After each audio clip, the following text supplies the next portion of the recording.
दोस्तों it's me Navneet और मैं आज आपके लिए पहले देखिएगा कि ये आएगा कहाँ कहाँ काम। नंबर 1, इसका यूज आप सी टैट में भी कर सकते हैं। ये जो क्वेश्चन है सुपर टैट में भी कर सकते हैं और सबसे मेन है यूपी टैट के लिए तो कर सकते हैं। जितने भी टीचर से संबंधित एग्ज़ाम हैं उसमें सभी ये महत्वपूर्ण है। तो आइए देर ना करते हुए स्टार्ट करते हैं। बिल्कुल ऐसा निचोड़ पिछला जो मैंने चैप्टर कराया है, जो बाकी बचा कुचा था वो इसमें आ जाएगा। बहुत मेन क्वेश्चन है, यहाँ से बहुत एग्जाम में पूछे जाते हैं। तो चलिए शुरू करते हैं। पहला प्रश्न, बाल विकास से क्या तात्पर्य है? बाल विकास होता क्या है? ऑप्शन फर्स्ट, केवल बालकों के लिए। क्या बालकों का विकास होगा? बिल्कुल गलत। आप हाथों हाथ उनको करेक्ट, आपके पास मान लीजिए आप एग्जाम में बैठे हैं तो आप ये मत देखिए कि कौन सा सबसे ज़्यादा करेक्ट है, ये देखिए कौन सा गलत है। पहले गलत छांटो, सही तो अपना आप निकल जाएगा। अगर आपको 6 आदमी की फौज निकालनी है तो गलत को छांटना शुरू कर दो, ठीक है। बाकी ऐसा मत करना। फिलहाल आप क्वेश्चन पे फोकस कीजिए। नंबर 2, केवल बालिकाओं के लिए। ये भी गलत हो गया। हाँ, मतलब विकास सबका करना है। बालक एवं बालिका दोनों का विकास और बच्चों के माता पिता के लालन पालन में रुचि का विकास। बाल विकास से माता पिता का क्या काम? तो हमारा ऑप्शन हो जाएगा सी, बालक एवं बालिकाओं दोनों का विकास। देखो क्वेश्चन में थोड़ा समय लगेगा, लेकिन मैं उन सभी बच्चों के लिए लेकर चल रहा हूँ। कुछ तो बच्चे ऐसे हैं कि देखते ही साथ फटाफट उसको एकदम करेक्ट कर दिया, लेकिन कुछ बच्चे बेचारे आपके भाई बहन हैं जो एकदम से नहीं समझ पाते, वे उनके लिए है। वे भी तो आपके जैसा बनना है उनको। चलिए दूसरे क्वेश्चन की शुरुआत करते हैं। बहुत मेन है। किस मनोवैज्ञानिक ने कहा कि उसके अनुसार कि सभी बालक जन्म के समय समान होते हैं? ये बहुत पूछता है, ये कथन बहुत आते हैं। किसने कहा आपको ये बताना है, ठीक है, बताओ। चलिए मैं बता देता हूँ। तो ये कथन है वाटसन का। वाटसन ने बहुत कुछ कहा। वाटसन देखो, कुछ ऐसे मनोवैज्ञानिक हैं जैसे मैकडूगल हुआ और वाटसन हुआ, इनके ऊपर मैं अलग से एक वीडियो लेकर आऊँगा। इनके बारे में मैं तभी विस्तार से बताऊँगा। इतना आप सभी क्वेश्चन को सिर्फ करते रहें। चलिए थर्ड क्वेश्चन की बात करते हैं। तीसरा प्रश्न है कि बालकों में राष्ट्रीयता के विकास हेतु शिक्षकों को क्या करना चाहिए? नंबर 1, राष्ट्रीय वेशभूषा धारण करनी चाहिए। बिल्कुल गलत। राष्ट्रीय कार्यक्रम में भाग लेना चाहिए। शिक्षकों का राष्ट्रीय कार्यक्रम में भाग लेना क्या मतलब? जबकि उन्हें राष्ट्र का विकास जो करना है वो बालकों में करना है। नंबर 3, विद्यालय में राष्ट्रीय कार्यक्रम को आयोजित करना चाहिए। ये अच्छा लग रहा है। चलो 4 देख लेते हैं। राष्ट्रीयता के विरोधी तत्वों का दमन करना चाहिए। दमन उमन से हमारा क्या तात्पर्य है? तो ऑप्शन हो जाएगा इसका भी सी इज करेक्ट। नंबर 4 है विकास इनका उत्पाद होता है। इनमें से किसका उत्पाद विकास होता है आपको ये बताना है, ठीक है। अधिगम का, हाँ होता है। परिपक्वता का, बिल्कुल होता है। ये देख रखा है एक ऑप्शन, आपको ये देखना है कि ऑप्शन कहीं ऐसा दिया ना हो कि दोनों हो। कभी आप अधिगम और परिपक्वता जल्दी में ठोकाएं, तो आपको ध्यान रखना है अधिगम और परिपक्वता। ऑप्शन 3 हो जाएगा। देखो ये मैंने बताया था, इसमें एज लिमिट अप्रोक्स हो सकती है। बच्चे के मस्तिष्क का आकार किस आयु में लगभग परिपक्व हो जाता है? लास्ट वीडियो मेरी बाल विकास की पड़ी हुई है, उसमें मैंने क्वेश्चन विस्तार से बताया है। काफ़ी चीज़ें पीछे से रिलेट मिलेंगी, जो नया मिलेगा वो इसमें मिलेगा। तो जो बच्चे का मस्तिष्क का आकार है वो लगभग परिपक्व हो जाता है। आपका ऑप्शन फर्स्ट 6 दे रखा है, लेकिन 5 आप मान के चलिएगा, 5 वर्ष, ठीक है। नंबर 6 क्वेश्चन के बारे में देख लेते हैं। नेक्स्ट है, शिक्षा शास्त्र एक वैज्ञानिक प्रक्रिया है जिसमें क्या है? ऑप्शन पर शिक्षक कला का वैज्ञानिक दृष्टि से निरूपण किया जाता है। ऐसी विधा जिसमें हर प्रकार की शिक्षण विधि का अध्ययन किया जाता है वही शिक्षा शास्त्र कहलाता है। बाकी ये ऑप्शन आपके गलत हो जाएंगे। देखो ये मेन है और महत्वपूर्ण है। ये फैक्ट वाले हैं जो मैं बता रहा था लास्ट वीडियो में। जो फैक्ट होते हैं ना, फैक्ट वाले, वो ये होते हैं, ये तो हमें याद करने ही पड़ेंगे। मनोविज्ञान का सिद्धांत नामक पुस्तक किस मनोविज्ञान द्वारा लिखी गई है, मनोवैज्ञानिक द्वारा लिखी गई है? मनोविज्ञान का सिद्धांत किसने लिखा है, आपको ये बताना है। तो ये पुस्तक हो जाएगी विलियम जेम्स की। ठीक है, इसमें चलो वो भी हाईलाइट भी किया होता, आपको पता ही चल गया होगा, विलियम्स जेम्स द्वारा लिखी गई थी। नेक्स्ट क्वेश्चन है, निम्न में से कौन सी विधि व्यक्तित्व के मूल्यांकन की नहीं है? नहीं पूछा है, ध्यान रखिएगा। ये चीज़ भी आपको ध्यान में रखनी है कि है या नहीं है, कभी आप है पे ठोकाएं, है ना। तो कौन सी नहीं है? प्रश्नावली परीक्षण, ड्रा ए मैन, प्रक्षेपण परीक्षण, ये सब क्या है? ये संबंधित है इससे, व्यक्तित्व के मूल्यांकन से, लेकिन सर्वे परीक्षण इससे संबंधित नहीं है। देखो अगला है, ये भी आपको बहुत ही महत्वपूर्ण है, बहुत ज़्यादा। प्रयोगात्मक मनोविज्ञान का पिता किसे कहा जाता है? बताइए। तो वुड को। ठीक है, ये तो रटना ही है, इनके बारे में बताऊंगा, मैं बता रहा हूँ मनोविज्ञान की वीडियो में जरूर लेकर आऊँगा, आई मीन मनोवैज्ञानिक की। मनोविज्ञान के अंतर्गत किस विचार को प्रथम बल की संज्ञा दी जाती है? बताइएगा, किसको दी जाती है प्रथम बल की संज्ञा? नंबर 1 मनोवैज्ञानिक विश्लेषण। हाँ, जब मनोविज्ञान है तो इसके अलावा कहाँ जाएगा? ऑप्शन फर्स्ट, ज़्यादा नहीं पढ़ रहे, नीचे का ऑप्शन जो हमें पहले का ही पता है। शारीरिक विकास एवं मानसिक विकास दोनों आश्रित होते हैं। कैसे एक दूसरे पर आश्रित होते हैं? कि शारीरिक विकास का मानसिक विकास से कोई संबंध नहीं है, बिल्कुल क्या हो जाएगा ये? गलत। दूसरा, व्यय के अनुसार शारीरिक वृद्धि होती है, पर मानसिक विकास का प्रशिक्षण से मिलता है? नहीं, दोनों अलग अलग प्रक्रिया है। कैसे कह सकते हैं दोनों अलग अलग प्रक्रिया है? बिल्कुल गलत। फोर्थ क्या कहता है ऑप्शन, कि शारीरिक अभिवृद्धि के साथ बच्चों का मस्तिष्क बढ़ता है, तो मस्तिष्क बढ़ता है तो विकास की संभावनाएं भी बढ़ती हैं। तो ऑप्शन आपका हो जाएगा कौन सा करेक्ट? ऑप्शन नंबर 4 आपका हो जाएगा बिल्कुल करेक्ट। नंबर नेक्स्ट, कि बालक और बालिकाओं के विकास की दर अलग अलग होती है, क्यों अलग अलग होती है? क्योंकि दोनों का शारीरिक और मानसिक विकास प्रकृति प्रदत्त संरचना के अनुसार समानुपातिक ढंग से होता है। ठीक है, मतलब इसकी जो संरचना होती है वो अलग ढंग से होती है। ठीक है, अगला प्रश्न है हमारा, विकास प्रक्रिया के संदर्भ में मैकडूगल ने क्या कहा? मैकडूगल अपने आप में काफ़ी बड़े मनोवैज्ञानिक रहे हैं, इनके बारे में भी एक अच्छे से वीडियो पढ़ेंगे, एक अच्छी सी, मैंने कुछ इनके बारे में पीछे ही बताया हुआ है, जो मेरे सुपर टेट की वीडियोज़ पढ़ी हैं, शिक्षण कौशल प्रबंधन और अभिवृद्धि की, उसमें। तो विकास प्रक्रिया के संदर्भ में मैकडूगल का जो मूल प्रवृत्ति का एक सिद्धांत था, तो मूल प्रवृत्त्यात्मक व्यवहार का विश्लेषण किया। ठीक है, इन्होंने क्या किया आपको ध्यान में रखना है बस। चलिए नेक्स्ट देख लेते हैं, वेरी मोस्ट है इस बार का, कि भारत में प्रथम मनोवैज्ञानिक प्रयोगशाला कहाँ स्थापित की गई थी? आपको ये बताना है कहाँ स्थापित की गई थी। तो इसका ऑप्शन हो जाएगा ऑप्शन नंबर सी, कहाँ की गई थी? कलकत्ता में। और कब की गई थी? 1916 में। आपको इसका सन भी ध्यान रखना है, 1916 याद रहेगा, 1916। और यहाँ एक क्वेश्चन है, मनोवैज्ञानिक प्रयोगशाला की स्थापना सर्वप्रथम की गई थी, किसके द्वारा की गई थी? हमें ये भी तो पता होना चाहिए, किसके द्वारा की गई थी, बताओ। यहाँ से एक क्वेश्चन और बनेगा, बहुत अच्छा है।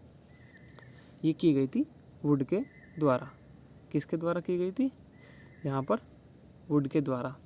एक क्वेश्चन और है मनोवैज्ञानिक प्रयोगशाला से ही, देखो तीनों कंप्लीट करा दिए मैंने, कि भारत में, मैंने शायद वो बाद में रखा है, कि भारत में प्रथम मनोविज्ञान प्रयोगशाला की स्थापना किसने की थी? वो की थी हमारे थे एन सेन गुप्ता।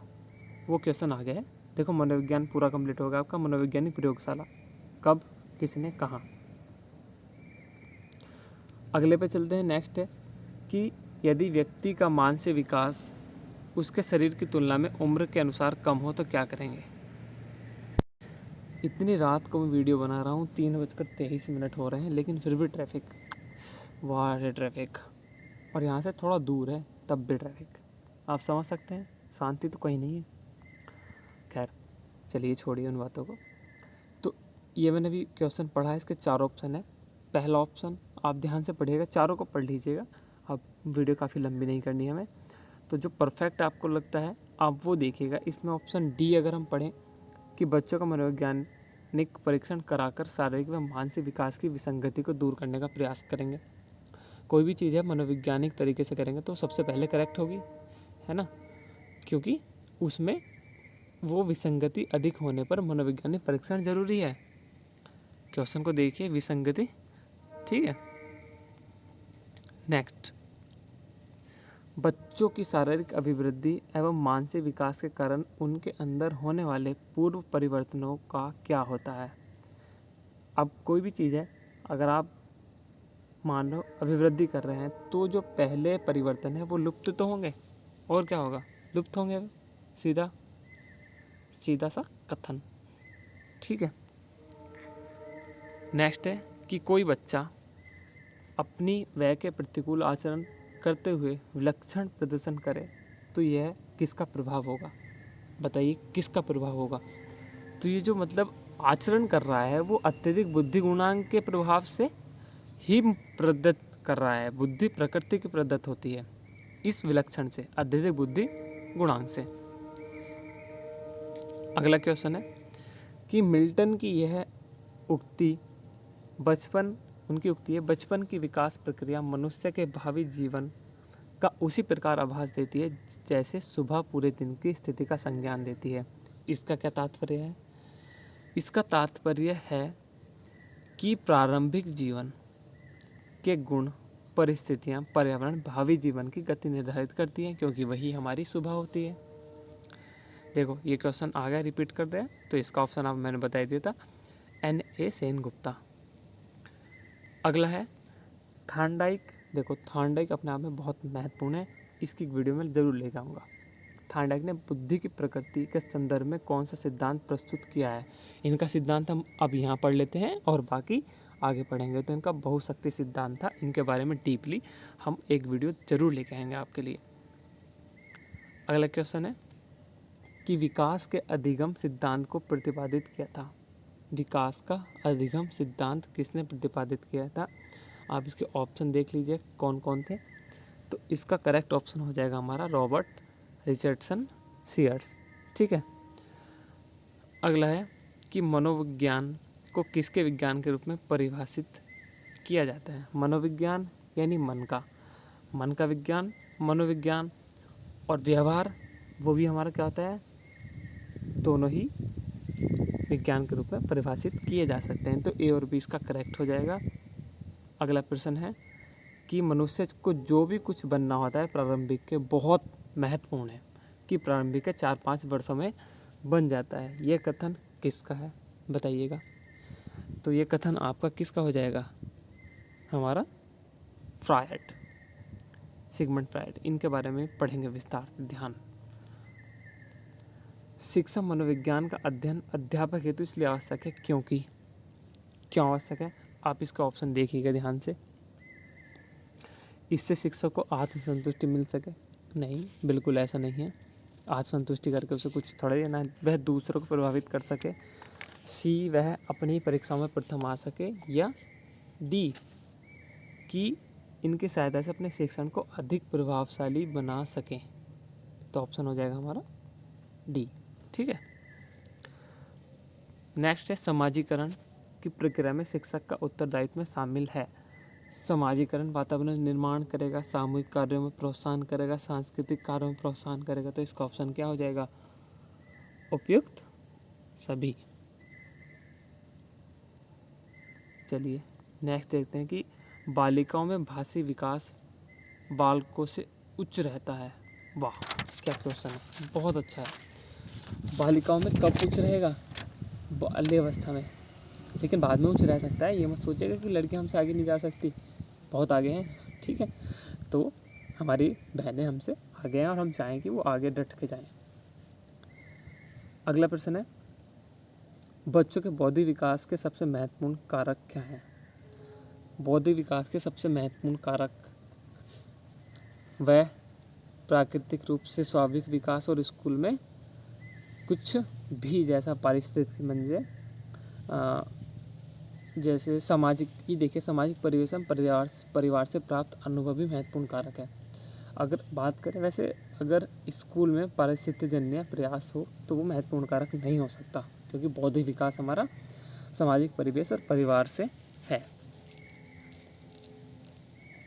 देखो ये रटने वाले क्वेश्चन है वाले, जो ये तो रटने ही पड़ेंगे।